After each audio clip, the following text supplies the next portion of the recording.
the question would be to say, yeah, but Microsoft and others have developed in Washington and have stayed there instead of coming in Minnesota. But that doesn't really address the issue. Corporate income tax is only one of a lot of issues. Right. And to suggest that by eliminating it, we're also going to have a great influx of, doubling the jobs here in Minnesota, that'd be so disingenuous. But it is a factor. And people will consider other things. I would just so suggest this. Minnesota has rested on this belief that our employees are above average, much like Garrison Keillor would suggest our children are.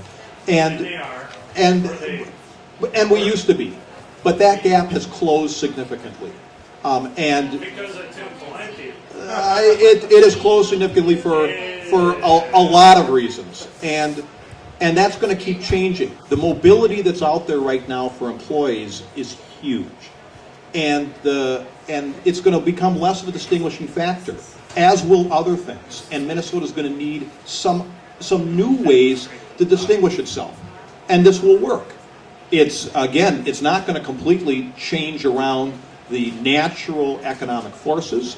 It's not going to change the fact that some companies are going to want to be in California or Tennessee or New York for a variety of other reasons. But it's going to be a factor. It certainly will. Right. Well, with that, I'll respond maybe for just a few minutes. And the first thing I want to do, Todd, is ask you a question. I get to ask questions. They don't until they're. Well, that's fair, isn't it? Control freak. Would you be in favor of eliminating the property taxes that businesses pay too? No, and a couple reasons why. One reason is because I think property taxes, as the most stable form of revenue we have, are an awfully important part of the revenue mix. Now, property tax has the same weakness that I've identified for corporate income tax to the extent that it's passed on to others in a regressive way. But it doesn't have the volatility problem. And I think one of the things we've demonstrated in Minnesota is that we don't have significant competitive problems because of the property taxes. So those two weaknesses are pulled away. But I think it's fair to say that one of the problems with the property tax is that businesses ultimately don't pay that either. Having said that, I tend to be kind of a fan of property taxes, and the reason why is because I think it does tax wealth accurately. And Steve and I talked earlier about the fact that the one way you have to overcome the weaknesses of the property taxes, you need to have a good circuit breaker. You need to have good ways of not having property taxes force them to spend their way right out of the homes that they've already paid for. So. Okay, well, that illustrates one of the points I wanted to make, is that the business about tax shifting would be true of every tax, and it would also be true of every cost that a corporation incurs. We wouldn't, for example, waive the fees, or rather the royalties paid by the mining companies for the extraction of minerals. But clearly they would be more inclined to make investments in mining in Minnesota if we were to do that. Corporations would be more inclined to make investments in Minnesota if we had no environmental regulation. They would be more inclined to invest in Minnesota if we got rid of our minimum wage, and all of these things. Corporations are the great shirkers of cost and responsibility that we've got. And believe me, I know this because I've worked for over 30 years helping them shirk those costs and those responsibilities. You can boo at that moment when he says he did penance that. of some sort, or are you doing penance now? This is my purgatorial existence here. That's why I didn't boo, Todd. So anyway, but the point is that corporations try to avoid costs whenever they can, and it's obvious. The easy answer to Todd's point, that, well, we might get some more investment if we lowered our taxes as well. Duh. I mean, of course. But it's also part of what I call the hey sailor, come here, you want a free one kind of approach to things. And I do think that making corporations pay their fair share is important. And even if they do have to include that in their price, which they have to if they're going to be profitable long term.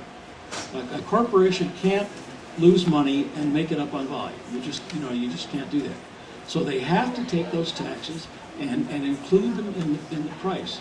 But by doing that, they're actually forced to account for some of the costs that they impose upon the state. For the court system, the roads, the corporations are harder on the roads than individuals are. Absolutely. And the Water treatment system. water treatment is another. The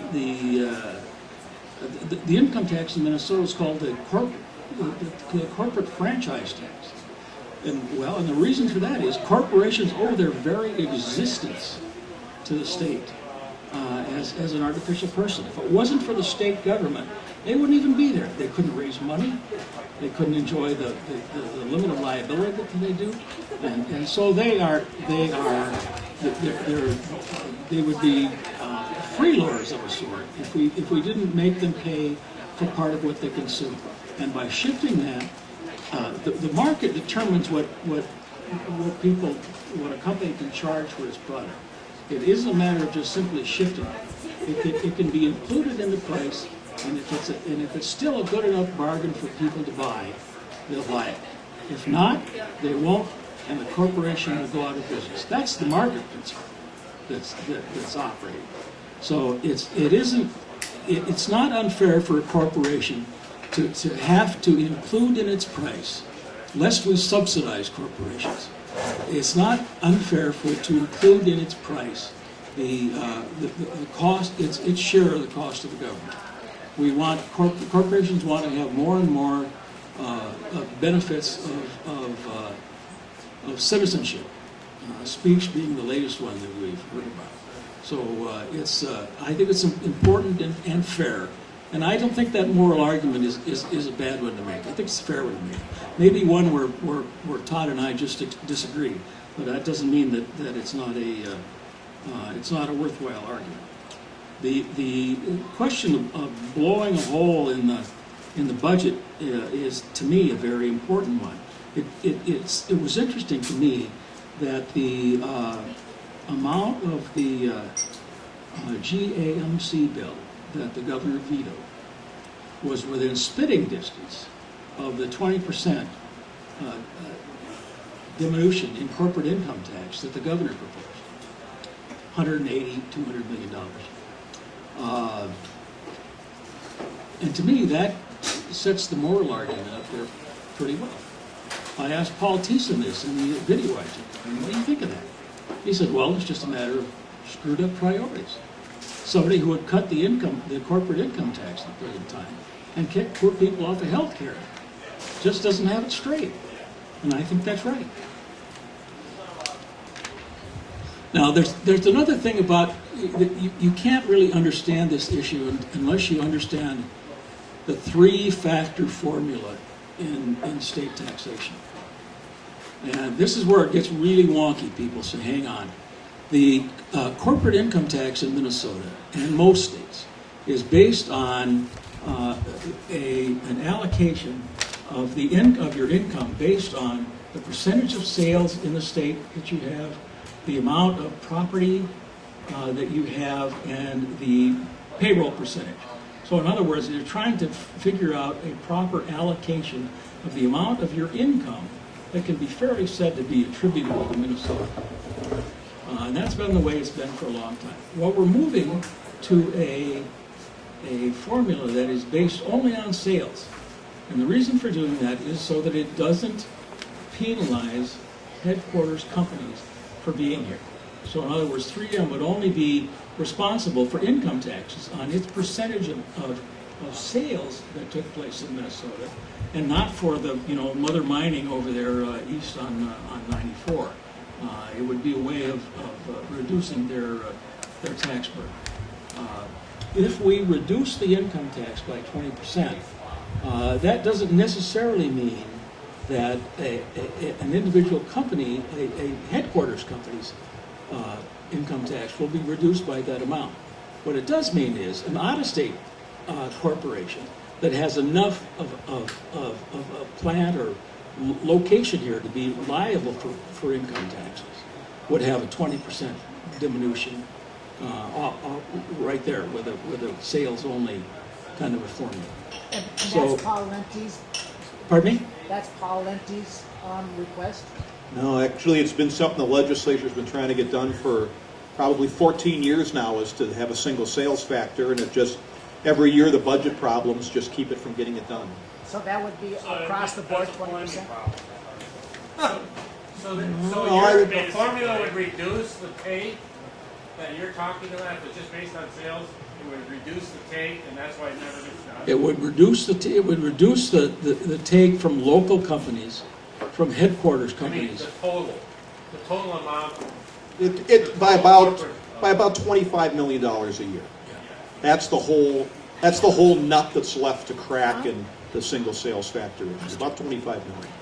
Well, you know, this is interesting to me anyway. It's interesting because in the early '90s, I made a trip with a trade delegation across Western Canada on behalf of our friendly neighbors to the south, the Iowans, trying to encourage Canadian investment in Iowa.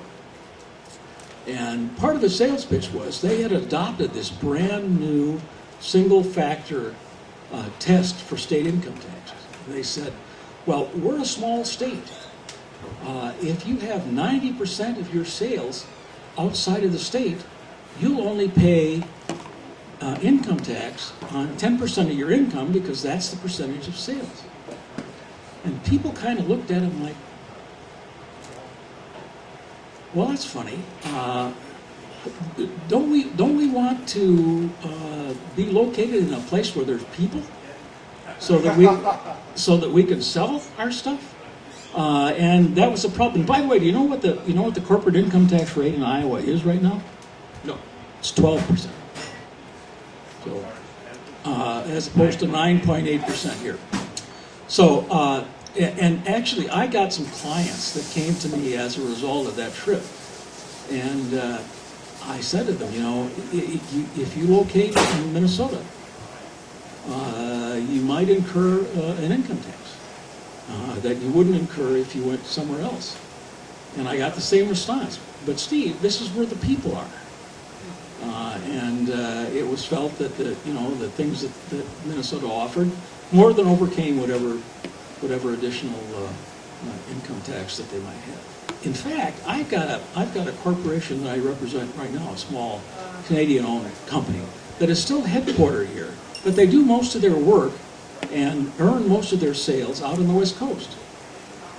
But it isn't worthwhile to them to even reincorporate somewhere else because of the fact that they don't pay income tax on very much of their income in Minnesota because basically their business activity isn't here. So once we move to this other formula, you know, God willing, and it happens, the whole issue of the rate isn't going to be as important as it is now. You could make an argument that we should reduce the rate a little bit just for appearance's sake, because it sounds like it's high. And it is higher than a lot of them, but not as high as the one single factor state that I mentioned. There's another thing that you need to understand about state income taxes is they are deductible at the federal level. So if you have, for every $3 that we would reduce in state income taxes, we'd send one to the feds. And we already export money to the federal government. We are one of the next net exporters of dollars to the feds. So we wouldn't necessarily, local companies would not get the entire bang for the buck because of the fact that they would not have the deductible, the same deductible taxes that they have now. Now, clearly, they'd still have the $2, which is better than nothing. But you don't save them as much as it sounds like you might. On the aggressiveness issue, the example that I used is that that in arguing against the regressivity. Sometimes it is. If you have a fixed income person buying Campbell's soup in the store, the income tax paid by Campbell's in Minnesota, if they do, is obviously regressive to them.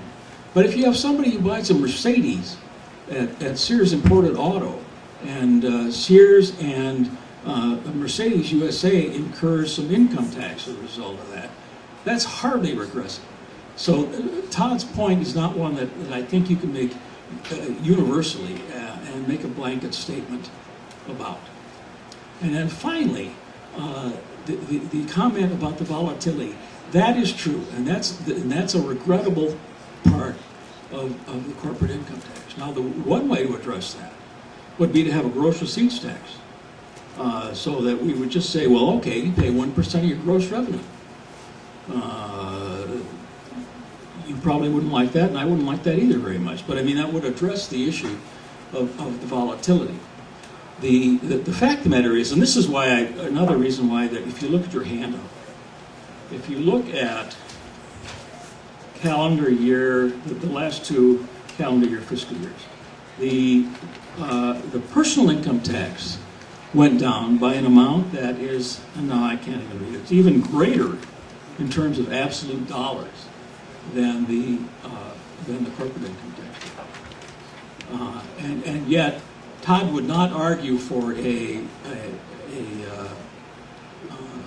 repeal of the individual income tax. He wants to raise the personal income tax. Well, no, I mean, but Then you would He's leaving it to the Republicans to decide how they're going to get it. Well, it's going to be a sales tax, which is regressive. well, yeah. And is also being championed by a Democratic candidate for governor, Tom Bach. He's right on top. Well,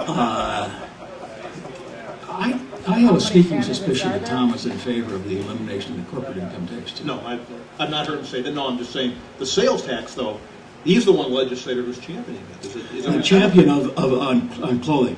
Okay. When I interviewed Paul Thiessen, he said that he would be in favor of taxing haircuts instead, services. I would be in favor of that too. Hey, you're on a roll. You're hot for that. Well, we do have a $1 billion budget deficit. We got to figure out how to fix it somehow. A small question. These are in thousands. Yes. Thank you. This, incidentally, this. Let's go over the handout just briefly. The top one, the first two pages are income statements of income of the various kinds of the state. The first one is the first several years, and then you got to flip to the second one for the next two, and then there is local non-school revenues. That would be just property taxes and things. I don't really want to talk about that. That was part of the spreadsheet, so I included it. And then when you get to page 5, there is and God, I love this. This is great. A sheet called the corporate franchise tax, which basically means the corporate income tax. It is the same then. And basically, it talks about how you, in words, how you calculate how you get to the to your taxable income, and how you decide what your corporate income tax will be. And it's really very good. And I commend it to you because it will help you understand this argument a lot better. I don't think we have the time to go over it tonight. But nonetheless, the thing that I wanted to mention is that these first two documents were prepared by a group called the Minnesota Taxpayers Association. Not the Minnesota Taxpayers League, but the Minnesota Taxpayers Association, which probably suffers some from the comparison with the two. And the reason I mention it is they're always looking for new members in the Taxpayers Association. And here's the guy to tell you about it, because he's the president this year of the Minnesota Taxpayers Association. So we're going to give him a minute to deliver a commercial for the Minnesota Taxpayers Association. Now, No. Just to clarify, not to be confused with the Minnesota Taxpayers League. Right, that's what I said. Oh, okay, so. And can you ask a question? I don't have a background of finance or tax, but I'd like to ask, this gentleman reminds me like a Tea Party peasant. What the people who pay taxes are the middle working class people, they pay from 25 to 30% from their paycheck or from their income. The rich doesn't pay much as the like tax pays less than the working class person. And now you are exempt from the rich not to pay tax. And here in Minnesota, the school wants to change from 6 days, from 5 days, school days, to 4 days a week because the people who used to pay the tax are unemployed. And the people who have the money, you say they have to pay less tax or not to pay at all. What shall we do? Well, look, in Minnesota taxes, wealthy people still pay more than less wealthy people. The problem, wait, hold on, hold on a second here. In aggregate, okay? The difference. Hold it. No, let him finish. Hang on a second. Right. The problem is that the way our tax code works is that the wealthiest group of Minnesotans pays less of a percentage of their income than the least wealthy. In fact, the lowest 10% pay the highest percentage of their income. Why is that? Because so much of our tax policy is based on property and sales taxes. One contributor to it is the corporate income tax, because the corporate income tax is also regressive. Again, I'm a fan of taxing wealth. This doesn't tax wealth in a very effective way. And it's been a problem in Minnesota, regardless of who the governor has been, for the better part of 40 years. We have a system where the bottom 10% of earners pay more than anybody else does on a dollar-to-dollar basis for what they earn. And the only way, frankly, of getting out of that is if you have completely an income tax-based system, which I just don't think Minnesotans will accept, and I'm not sure it's the right thing to do in terms of tax stability either. But the corporate income tax contributes to that problem because it is a regressive tax. Yeah, I have a follow-up question. Yeah. I was reading an article about the Tea Party group, and they are just saying the same thing you are saying now. How do you see the Tea Party group about tax? How do I see them? I don't like what they're doing at all for a variety of reasons. And one of the big reasons I don't like them is because I don't think that they're solution based. I think they want to complain. And we all got a lot of complaints, but at the end of the day, someone's got to roll up their sleeves and figure out ways to fix things. But I'll tell you, they're reflecting a frustration with government that I think is out there, but I don't like the way they're approaching it. That's just my 2 cents. Yeah, the problem I have that I see more is that when you talk about personal income or corporate tax, is that you look at the computation, and it's the allowable deductions and all the different things that go into the total computation. And so you can say that the corporate income tax or income tax itself is regressive, but that's basically because of the things that are allowed for deductions. And if the thing is that then you work more on those, and then and make the deductions exclusively wealth-based, so that the people that actually have more money can basically end up paying more instead of what we have now is a really inverse system. Well, remember, the income tax is progressive. The income tax is But not. it doesn't work that way. It's not. It is, and the data. The Department of Revenue every 4 years they put out something called the Tax Incidence Study, and it demonstrates tax by tax the level of progressivity or regressivity. There's no question the income tax is, and in part it is exactly because of what you just said, is that we follow federal rules. On the federal level, as you make more income, you begin to lose some of those deductions. the AMT fits, and so on and so forth. Doesn't mean you wouldn't, I mean, you could do more of that, and President Obama is attempting to do more of that. But it is the one tax which you could say is reliably progressive, because you set the rates so that you're able to do that. There is incidentally a page in the handout that shows how the progressive income tax rates work.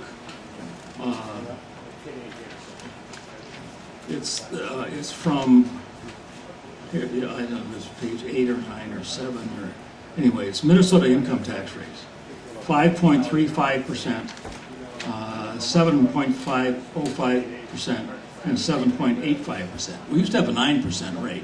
Yeah. That's So we what don't it was. have And for a person, we get up to 785. For a person who there's exceptions. So I'd say there used to be a 9% rate. Yeah, there used to be, yeah. But for a person who makes $250,000, about the only way that you're going to be able to make it so that you pay less of your percentage of your income in taxes than a person who makes $40,000 is to give a whole bunch to charity. Well, but the thing is that you know, what we have been told, you know, a part of the university and our union has come up with effective rates, and effective rates are the highest rate that's paid is by a single mother under $30,000, $35,000, and the highest rate, effective rate again, is by anybody making more than $250,000. So the thing is that you can say that this can be in a graph, but effective rates, somebody's pocket, the money that they see take out of their paycheck or out of their pocket, is such that their percentage rates are much higher the lower income you get. With all due respect to where you got that data, I would bet that data is an all-tax statement. That is, when you consider property, sales, income, all taxes put together, that's true. It's not true for the income Yeah, you tax. have I agree. Jeremy. We don't live in a vacuum. I'm agreeing with it, with that point. In a federal system, I mean, we get taxed. I mean, Warren Buffett has made the case famously that he pays less percentage of his tax of his Income. net income than his secretary does, who's making, you know, $70,000 a year, which is a handsome salary. But why is that? It's because we have a regressive tax system in this country. And that's because we put so much of our emphasis on how we collect taxes on a state level, on sales and property taxes, and and I would just say that on an all government level, fees, which by the way are a very regressive tax by and large. That's why. It's not. All I'm saying is it's not the income tax's fault. You can see, and we'll go to Bob next because he's losing feeling in his arm. You can see, in fact, if you look at where is the line item for fees. Oh, the all other would be all other taxes in the. Here it is, non-tax revenue, fees and charges. Well, they're not really fees and charges. If you look at fees and charges on the spreadsheet, you can see that they have gone up by, well, if you look at, help me out here, Todd, I'm having trouble focusing on. We have non-tax fees and charges, fiscal year 2002, we've got $750 million.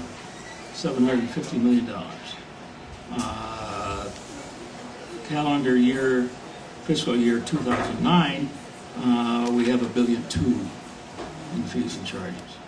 So It's growing. yeah, right. Exactly. But that's intentional. So okay, Yeah, no, it no, is. no. Absolutely. Bob is next. Okay, do you think, and I want you to answer this after I get all done. Sure. Do you think that the companies in Minnesota should pay money for the infrastructure they use and for the infrastructure that their employees use in Minnesota? Okay, that's question one. And then point number two is, the Supreme Court has decided the corporations are equal to individuals as far as money they can give to the party and stuff like that. Okay? So don't you think they should be able to have to give income to states, and the federal government just as if they were individuals like me or you or any other individual that lives in this state. Before you answer that, I have one minor correction, Bob, and that is the Citizens United case said that corporations that they could have unlimited political speech. It didn't say they could contribute unlimited amounts to political parties. That may be the next step, but nevertheless, that's a distinction that's probably worth Well, in understanding. the press, they don't make that distinction. But anyway, the questions are good. Is a good one, nevertheless. Yeah. In reverse order, on the second one, if you don't like the Citizens United case, let's not use it as a reason to set our tax policy. That's not. I just don't think that's quite the way that we want to address this. But it's the law of the land. The law of the land, according to the Citizens United case, says that both corporations and unions have complete freedom of speech, but not freedom of contributions to candidates. And and it did say that, but I'm just saying that shouldn't be how you decide tax policy. That's my opinion. On the other point I do believe actually that we take away for a second who actually pays corporate taxes. I believe corporations do pay. They pay property taxes, which generally is thought of as a tax that's intended to pay for infrastructure. In the case of roads, they pay gas taxes. Now, the problem is that those two are passed on largely to employees and customers, but we'll put that aside for a second. The difficulty here is that, I mean, you look at, Steve talked about single sales factor. It's a great idea, by the way. I completely support it. But understand what that says. If a business is here in Minnesota and they build a factory and they only sell product outside of the state, they will pay no income taxes here. None. So the argument that they should be paying for their fair share of infrastructure kind of gets thrown out the window if you like the single sales factor. I throw it out for a different reason. I don't think ultimately our tax system should be about penalizing in that way. I think our tax system should be about finding the smartest way to put together the amount of revenue we need. And this, to me, isn't a smart way. Now, I can't argue with the fair share argument because it's approaching it from a different perspective. But let me just say this. For those of you who think this is about fair share to corporations, and you don't agree the fact that they pass on most of those costs to employees and customers is a good reason not to do that, let me ask you a different question. Why is 9.8% their fair share? Why isn't 15%? Why is it 20%? How do we come up with 9.8% being their fair share? If we're going to use that argument, let's at least then try to define what fair share is, and let's put the right rate down. Okay. I'm going to answer that one first. I think the answer to that, Todd, is it is a political calculation, a political decision made by a legislature. That's what we hire people to be in the legislature for. And they can look at the economic studies or ignore them or do whatever they think they need to do to make a decision. But at the end, it's a political decision. It's a consensus arrived at by in a presumably democratic process. And we can always quarrel about the amount, and we obviously are. But to say that that the issue is off the table because we can't calculate it with precision doesn't seem to me to be a legitimate argument either. But 9.8, I would argue, is an arbitrary number at this point. It's not. It doesn't reflect any kind of. It's a political calculation because of the lack of will to change it. It's not a political calculation that we go in every year and make a decision on. I disagree. That's what happens. We do make it periodically, though. What's your answer for that question? Simple. Excuse me? What's your answer? To what's the fair share? Yeah. I think right now it's a very unfair tax. It gets passed on to the very groups that aren't being targeted, and it's a bad way to tax wealth. And if we're going to tax wealth, and I support that, there's smarter ways to do it. That's my answer. Eric. One question.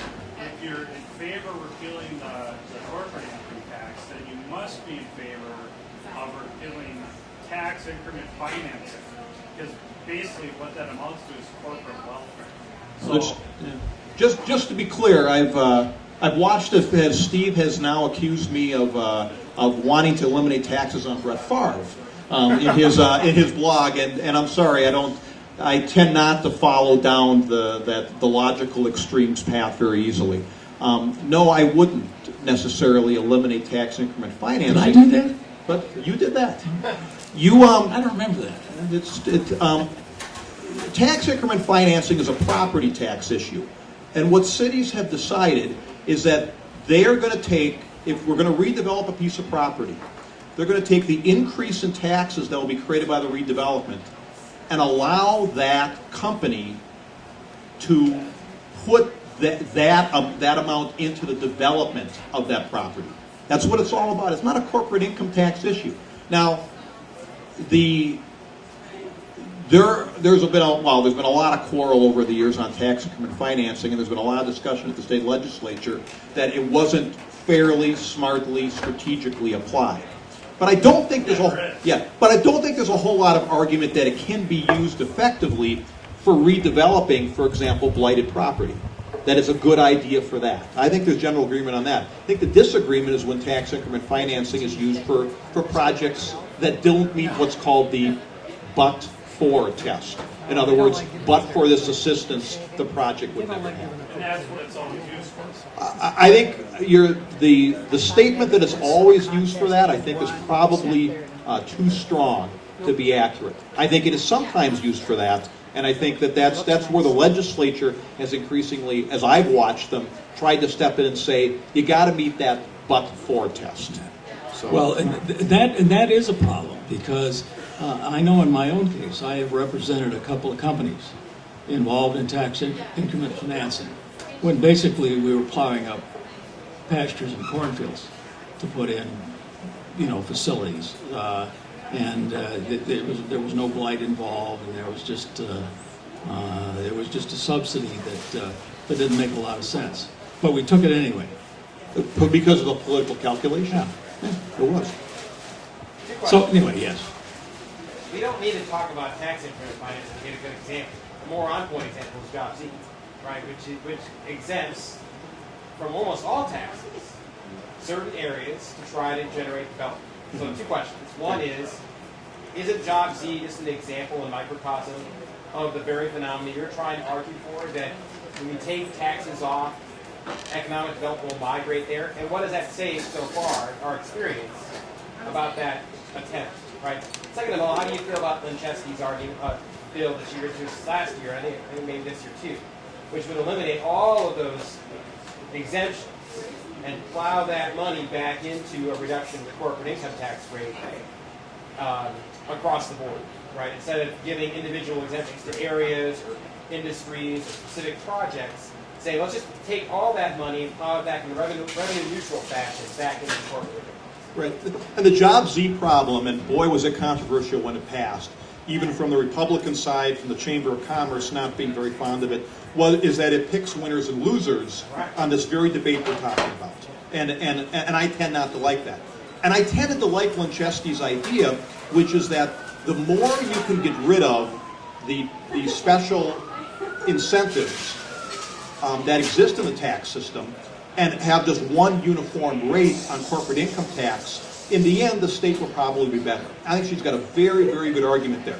Now, there's others who will claim that things like angel investor tax credits should be special for some reason, and I understand people will have their personal tax credits that they like. But I think, generally speaking, the less we do tax policy by tax credit, and the more we just figure out the rate that we think works, I think the better off we are. There's probably exceptions to that, but I think that's as good as a rule. My only follow-up on that is the question, when you said we would be like these 3 states, Yeah. Wyoming, Washington, and Nevada, which would attract people, isn't that saying exactly the same thing that the Job Z program did? We need to be different than everybody else to try to attract people? And isn't that picking winners and losers the same way? No, a couple reasons. First of all, I didn't argue we'd be like those states. All I've said is that I think we should pick that corporate income tax rate. Is it picking winners and losers? In this case, it is saying that we want development to happen in Minnesota over other states. Is that picking winners or losers? Of course it is. We want development to happen We in Winona. want them to happen in Minnesota. We want it to happen in Yeah, Winona good instead of response, Albert Lee. The Same thing as out as jobs. No, but the Job Z problem is that, in my opinion, is that it picks particular businesses that get exempted from those taxes, where there's plenty of other businesses, which, by the way, have the exact same business operations, that have to pay those taxes. And I think that is a legitimate policy problem with Job Z. You eliminate the corporate income tax for all businesses in Minnesota, it's a level playing field. Now, are we saying as a result of that we're trying to have a competitive advantage over Iowa? You bet we are. I'm okay with that. Okay, George. You just mentioned a little bit ago about you're in favor of reducing the exemptions, and that leads me to my favorite subject is, what do you have against a flat tax, a flat income tax? And with that and a mixture of sales tax, what is basically wrong with it being a flat tax? Wrong with the flat income tax? Yeah. It doesn't do a good job of taxing wealth. I'm a big believer in progressive income taxes. And why doesn't it do a good job of taxing wealth? I mean, if we were all paying the same amount, then we'd have a floor under which we pay none. But everybody would be in the same boat.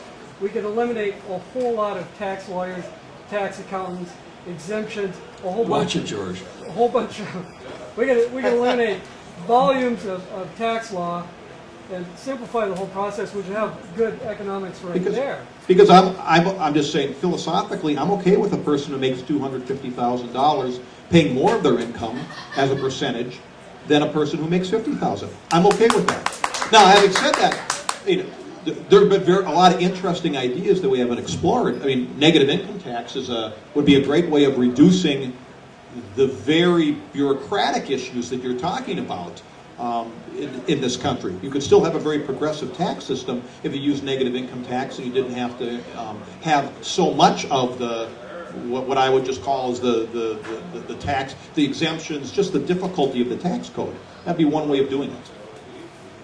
Don't you really? I mean, one of the problems I have, and especially when you're talking about, Supreme Court coming up with the idea that a corporation has the same rights to a certain extent as an individual, there is a vastly different perception of the two. I mean, an individual is somebody that has responsibilities basically to themselves and their surrounding group, their family, whatever. A corporation is something that, when you think about, especially globally, it has so many different concerns that it really can't be considered as an individual. And if you try to, I mean, especially if you talk about, the campaign financing and things like this, they can't be the same whatsoever. So, working through the whole tax structure, there has to be a difference between the two. Especially what you were, talking about flat tax. That might work in income taxes, but it'll never work in comparison to businesses. I mean, there has to be a tax structure that addresses winners and losers, people that, I mean, one of the big perceptions I've been having here is that I'm somebody who really works on a real logical and mechanical basis. When you talk about politics and you talk about a lot of the tax structure we have, there's a lot of emotions in there. That's the problem more than anything else. So the idea is, if you have some real basic perceptions, the wealth pays more in taxes. Corporations who make a lot of wealth, they pay more in taxes. I mean, that has to be the perception and the real goal that we're working toward. Could I ask you a question, though? When you say tax a corporation, who are you trying to tax? I'm sorry, I don't buy into the argument that they pass on the tax. Well, and that's, the thing is it still is money that goes into the government's coffers. That's the only key part. But it is money that goes into the government's coffers. But the point is that these studies have demonstrated, and again, this isn't stuff that's been cooked up in the last 4 years. It's been cooked up by Democrats, Independents, and Republicans that they studied this. The point is that as the money flows into the government's coffers, it's not coming from the wealthy. It is coming from average employees, average customers, and so on. And that's why the corporate income tax doesn't work as a way to tax wealth. if what we're going after is the wealthiest stockholders, we should figure that out. A different. If we're going after the CEOs, we should simply use the income tax. Okay, that is way better than the corporate income tax. If we are saying that corporations need to pay because they have some responsibility here, well then, if we're going to disagree ultimately on the end goal, but then we should come up with a tax system that even does that a bit more fairly, because the corporate income tax does not tax companies based on the burden they place on infrastructure. But that's there is no relationship But between that's those part two of the things. calculation. Yeah. But and that's why I say we'd be better off just taxing corporations on property taxes and making them pay gas taxes and things like that, and that'd be a fairer way to do it. I don't trust it. Well, okay. We're gonna. Jason is the sound man for the band, or for the club for the bands. Is sitting back there, and he's sort of drumming his fingers like, I got to get up on the stage and get the soundboard back. So we need to wrap up here pretty soon. So Aaron, we'll give you one more. Well, I actually just wanted you to answer his argument, but that was really good about the federal's trade-off and the donor state problem, right? Which is that if you reduce corporate income tax in Minnesota, that just basically reduces the amount of money that's going to the federal government. And Minnesota's already a donor state. No, it increases the amount of money that goes to federal government. If you lose that deduction. I'd like, by the way, to respond to another one of his arguments, though, which is the Mercedes argument. And by the way, he's absolutely right about that.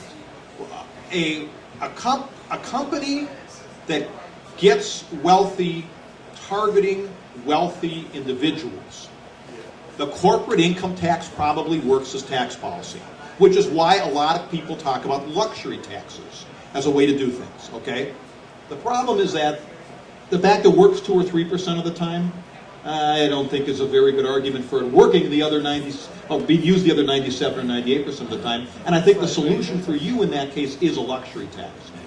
So, well, we can disagree as to the percentage, Yeah. but I partly was just trying to respond to the always regressive rate, because it's really not. And I just want to say one more word, and that is that I go back to, I wrote this because obviously it's something I spent a lot of time thinking about, but in the end I wrote this because I want to see a political system again where, I'm a Democrat and I do believe we're right 95% of the time, whatever it is. But yet I do believe that occasionally the other side comes over and presents a good idea, and this political system's not very good anymore at accepting those ideas, approving them, and then passing them. And I don't think, and I'll tell you right now, the other side's not very good at it either. But they're doing a very poor job of it in Washington right now, Republicans are. And I think we need to be a political system that does recognize that there are good ideas there, and it's a good idea if we're able to sit down and talk about it. This is one I believe in, and not all of you clearly don't believe in it either. But I think it's good if we find those ideas and we make them work. And that's really one of the reasons I wrote this. I really wanted to communicate that to fellow Democrats, and this was the stage I used. Actually, now this is the stage I'm using. So, All right. Well, all I can say is the Republicans should go first. maybe they should. Yeah. And with that, we'll draw this to a close because we want to give Jason plenty of time to do his thing. And we've been at it over an hour already.